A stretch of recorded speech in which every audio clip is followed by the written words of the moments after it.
Where can livestock expand?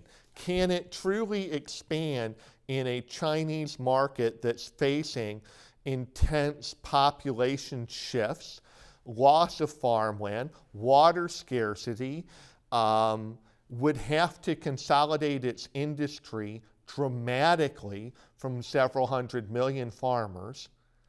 There's so many But that steps. process has already started, hasn't It has, but the period of time it takes to make a social change of a couple hundred million people versus a couple hundred million people who get into the middle class and say, I want it now. There's a large gap there. Eventually, yes, you're right.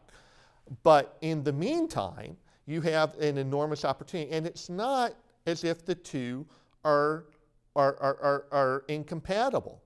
One is value added, so the United States would move to more of a value added market, and one is base commodity and food security side. And you're never going to give up entire food security if you can reach it. In Japan's case, they couldn't reach it. In China's case, they can reach it. So you're not going to give that up from a national security standpoint. It's, who feeds the middle class, right? And who feeds the affluent class? Who creates the base necessity and who creates the aspirational items? Because, in China, you've got three things going on at one time. You've got to have basic nutrition. You have to increase farmer income. And you have to meet the demands of the middle class. So we did something from a historical standpoint.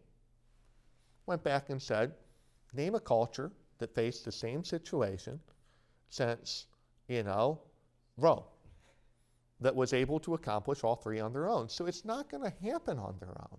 So the question is, what piece makes the most sense to allow for the importation? And if we're avoiding a lot of the emotion, you've got to get to value added.